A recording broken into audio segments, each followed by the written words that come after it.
Good afternoon students. આજે આપણે ધોરણ 8નો વિષય ગુજરાતી એનું કાવ્ય ધૂળિયા માર્ગ એ એકમના પ્રશ્નોની ચર્ચા કરીશું. બધા બાળકોએ પ્રશ્નો વિશે ઘણી મુશ્કેલી અનુભવતા હોય છે. કાવ્ય તો શીખીને સમજ્યા હોય પણ પ્રશ્નોમાં અમુક વાર મુશ્કેલી સમજાય એ હેતુ આ પાઠ ખાસ એના માટે આયોજન કરેલું છે. તો ચાલો આપણે તે જોઈએ.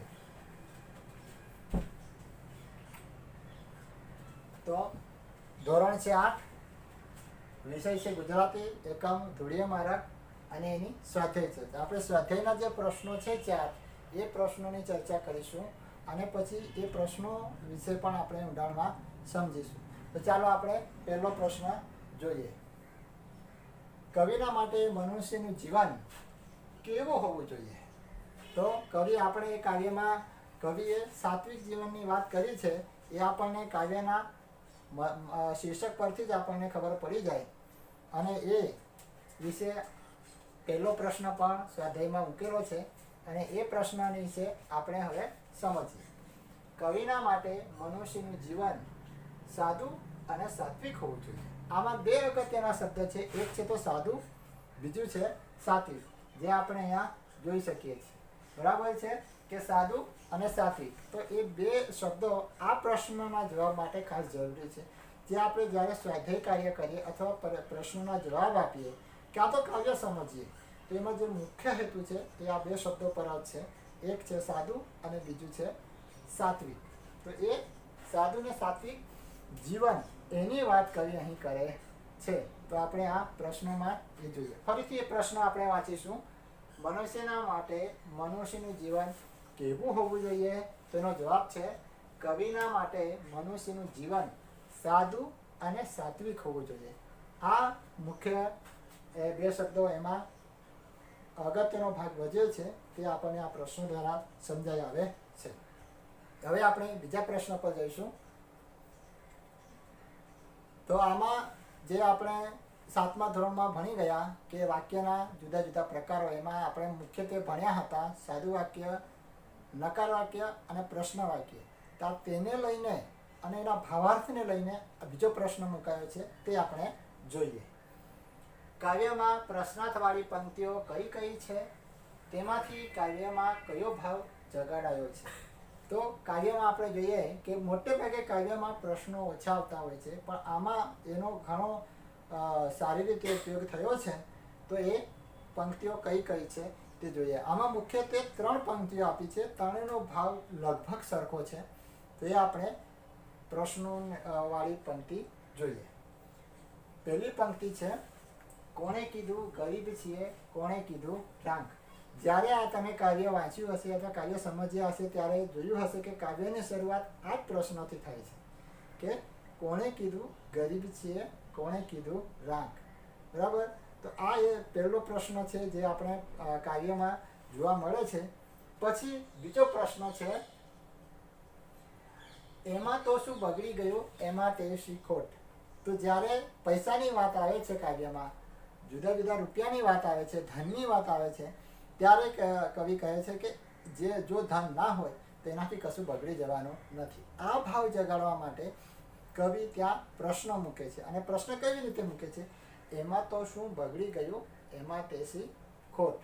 અને જ્યારે ત્રીજો પ્રશ્ન છે તે આપણે જોઈએ, વચ્ચે નાનું ગામડું બેઠું ક્યાં આવો છે લાભ. હવે આગળ છે સાદું જીવનની વાત, હવે છે સાત્વિક ધૂળિયા માર્ગ એટલે કે ગામના એનું વર્ણન છે ને એનું મહત્વ દર્શાવતો આ કાવ્ય છે.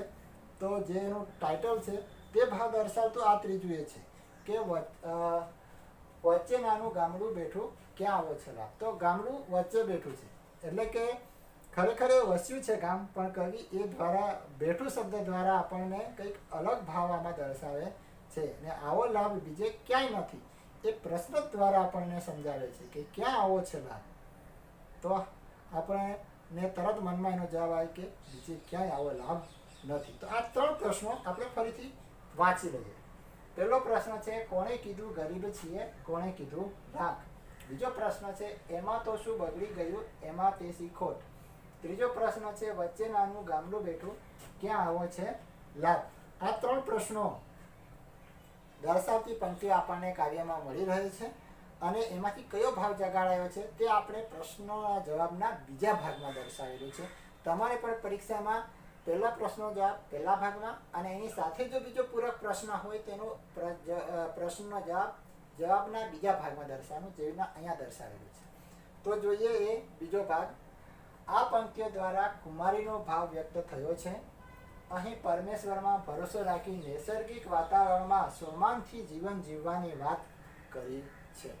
તો આ જ્યારે તમે કાર્ય સમજ્યા હશે ત્યારે એ પ્રશ્ન દ્વારા કવિ કંઈક નકાર ભાવ જગાડતા નથી કે પછી કોઈ જવાબ માંગતા નથી, પણ આપણા મનમાં એ ભાવ જગાડે છે કે આવો લાભ ક્યાં છે? તો આવો લાભ ગામડા છે જે ક્યાંય જ નથી.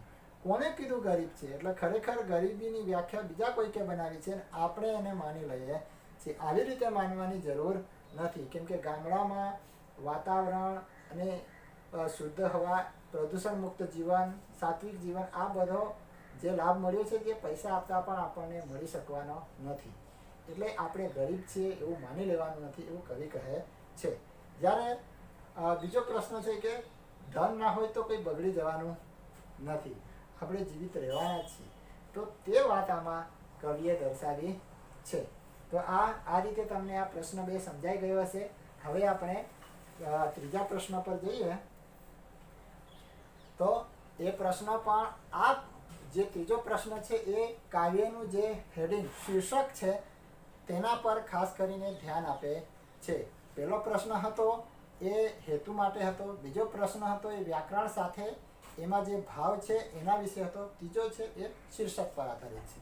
આપણે જોઈએ ધૂળીએ માર્ગ એટલે શું? આ માર્ગ ચાલવાના કયા કયા લાભ કવિ ગણાવે છે? આમાં પણ 2 પ્રશ્ન છે. એક મુખ્ય પ્રશ્ન છે જે શીર્ષકનો અર્થ પૂછે છે અને એનો પૂરક પ્રશ્ન છે કે આ માર્ગે ચાલવાના લાભો કયા કયા છે, અને એનો જવાબ પણ એ રીતે જ આપ્યો છે કે પહેલો જવાબનો એક ભાગ છે પહેલો અને પછી એની સાથે બીજો ભાગ. આ રીતે 2 ભાગ આપણને દર્શાવે છે અને પછી એ આપણે જોઈએ. તો ધૂળીએ માર્ગ એટલે સાદું અને સાત્વિક જીવન, તેમાં ચાલવાના 2 લાભ છે. તો ધૂળીએ માર્ગ એટલે ધૂળીએ એટલે કે ધૂળમાં ચાલવાની વાત કવિ કરતા નથી. બેશક ધૂળીએ માર્ગ એટલે ગામડાના માર્ગે ધૂળ હોય જ છે, પણ એમાં પણ સાદું અને સાત્વિક જીવન એ એનો ધૂળીએ માર્ગનો મુખ્ય અર્થ છે. તો જો પરીક્ષામાં પૂછે કે ધૂળીએ માર્ગ એટલે શું, તો ધૂળવાળો રસ્તો કહેવાનું નહીં, પણ સાદું અને સાત્વિક જીવન જે આ દર્શાવેલું છે, સાદું અને સાત્વિક જીવન, એ એનો જવાબ આવે એ ખાસ ધ્યાનમાં રાખવાનું. હવે એ જીવન જીવવાના 2 લાભ છે જે આપણે અહીંયા જોઈએ. આમ તો ઘણા લાભ છે, પણ જે આપણે જવાબ તરીકે દર્શાવતી વખતે 2 લાભ ખાસ દર્શાવવા જોઈએ જે આપણે જોઈએ. આપણા જેવું સાદું અને સાત્વિક જીવન જીવનાર માણસોના સાથ મળી જાય તો આપણે પરસ્પર પ્રેમથી એકબીજાને ભેટીને પોતાના સુખ દુઃખની વાતો કરી શકીએ ને આપણે હળવા થઈ જઈએ. તો આમાં પહેલા લાભમાં શું છે કે સાદું ને સાત્વિક જીવન આપણે એકલા જ જીવીએ તો અજુગતું લાગે, પણ આખો પરિવાર અને આખું ગામ સાદું ને સાત્વિક જીવન જીવે. અને સાથે સાથે ગામડામાં જોયું હોય તો ગામનો એક સભ્ય બીજા સભ્ય અથવા તો પડોશી સાથે બહુ નજીકનો સંબંધ ધરાવે છે.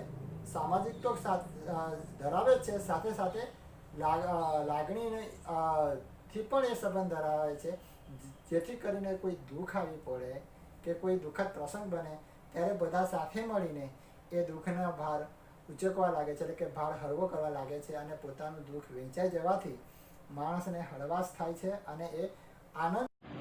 તો હવે આપણે પહેલો લાભ જોયો, હવે બીજો લાભ જોઈશું કે ધૂળિયા માર્ગની અડખે પડખે ખુલ્લા ખેતરો હોય, ઉપર નીલરંગી આકાશ હોય અને વચમાં નાનકડું ગામડું હોય.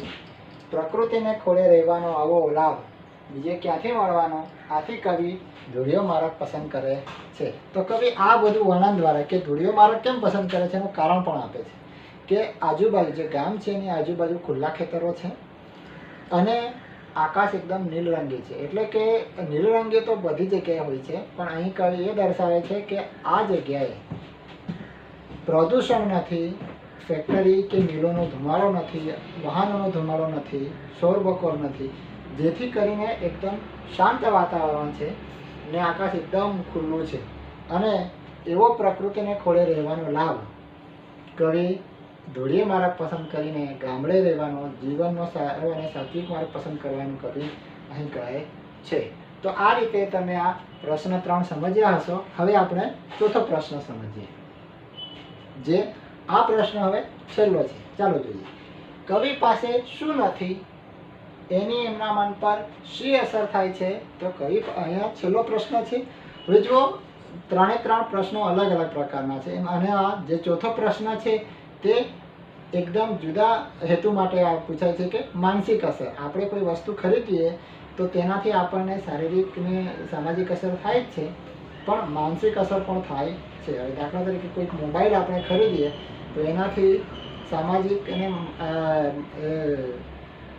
સામાજિક અસર અને બીજી લાગણીની અસર થાય છે, પણ માનસિક અસર પણ થાય છે. આપણે એની કાળજી લેતા થઈ જઈએ છીએ, એનો ઉપયોગ કરવાનો અને એ બધી પદ્ધતિમાં ફેરફાર આવે છે. એવી રીતે અહીં પણ જો આપણી પાસે કોઈ વસ્તુ ના હોય તો એનાથી શી અસર થાય છે, કવિ એની વાત કરે છે. તો કવિ પાસે શું નથી? અહીં પણ 2 પ્રશ્નો સાથે પૂછેલા છે. તો પેલો જે પ્રશ્ન છે એનો જવાબ જોઈએ. કવિ પાસે થોડા સિક્કા અને થોડી ચલણી નોટો નથી. એટલે કે કવિ પાસે ધન નથી, સિક્કા નથી, પૈસા નથી. બરાબર, આ વાત છે. હવે એનાથી એમને શું એમના મન પર શી અસર થાય છે તેની વાત કરેલી છે. ને આપણે કાવ્યમાં જોયું હશે અને તમે સમજ્યા જ હશો તો તમને ખબર હશે કે એનાથી કવિ પર કોઈ માઠી અસર થતી નથી. એટલે જોઈએ જવાબ કે કવિ પાસે થોડા સિક્કા અને થોડી ચલણી નોટો નથી, છતાં એની કવિ પર કોઈ માઠી અસર થતી નથી. પાસે પૈસા ન હોવાથી પોતાનું કાંઈ બગડી ગયું હોય કે પોતાને કંઈ ખોટ પડી હોય તેવું કવિને લાગતું નથી. એટલે કે પૈસા ન હોવાથી એમના મન પર કોઈ નકારાત્મક અસર થતી નથી કે એમનું કોઈ કામ બગડી ગયું હોય કે કંઈ કામ ના થયું હોય એવું નથી. પણ જીવનનો સરળ અને સાત્વિક માર્ગ પસંદ કર્યો હોય તો ઓછા પૈસાથી અથવા તો પૈસા વિના પણ ગુજારો સારી રીતે થઈ શકે, કવિ એ દ્વારા આપણને સમજાવે છે. અને આ જે 4 પ્રશ્નો આપણે જોયા તે 4 પ્રશ્નો આ રીતે આખા કાવ્યનો ભાવ જુદા જુદા દ્રષ્ટિકોણથી આપણને દર્શાવે છે, જે આપણે આમાં જોયું. અને આ જોઈને તમે સારી રીતે સમજી ગયા હશો, તમને બરાબર સમજણ પડી ગઈ હશે કાવ્ય. અને કાવ્યમાં કોઈ સમાજમાં કોઈ પ્રશ્ન રહી ગયો હોય તો આ સ્વાધ્યાયની ચર્ચા કરવાથી તે તમને સરળતાથી સમજાઈ ગયું હશે એવી હું આશા રાખું છું. આ સાથે પાઠ પૂરો કરતા સૌને આભાર.